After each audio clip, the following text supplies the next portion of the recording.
Hello everyone, তোমরা সবাই কেমন আছো? আশা করছি ভালো আছো। আমিও ভালো আছি। তোমরা আমাকে অনেকেই কমেন্ট করে বলো যে তোমরা আমার লাইফস্টাইল দেখতে চাও, কিন্তু বিশ্বাস করো সারাদিনের কাজবাজের শেষে আমি একটুও সময় পাই না সেকেন্ড পেজের জন্য ভিডিও করার। তবে তোমরা যদি আমার এই পেজে ভালোবাসা দাও তবে অবশ্যই আমি চেষ্টা করব রোজ ভিডিও দেওয়ার।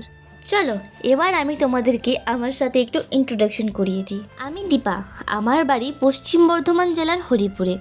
আমি যেখানে থাকি সেটা একটা প্রত্যন্ত গ্রাম, যেখানে ঠিকমতো যাতায়াতের ব্যবস্থা নেই, পানীয় জলের ব্যবস্থা নেই, বাকিগুলো তো আর বললামই না। তাই এরম একটা প্রত্যন্ত গ্রামে নিজেকে কন্টেন্ট ক্রিয়েটার হিসেবে প্রতিষ্ঠিত করাটা খুবই কষ্ট। কন্টেন্ট ক্রিয়েট করার চক্করে কতজনের কাছে কত কথা শুনেছি, কতজনের কাছে হাসির পাত্রী হয়েছি, কতজন কত কটু কথা শুনে, সেই সবই আমার মনে আছে, শুধু তাদেরকে যোগ্য জবাব আমি দিতে পারিনি। তবে ভগবানের উপর বিশ্বাস রেখে আমি পরিশ্রম করে চলেছি, একদিন সফলতার শীর্ষে আমি পৌঁছাবই। আচ্ছা, আজ আমি অনেক বড় বড় কথা বলে দিলাম, তাই না?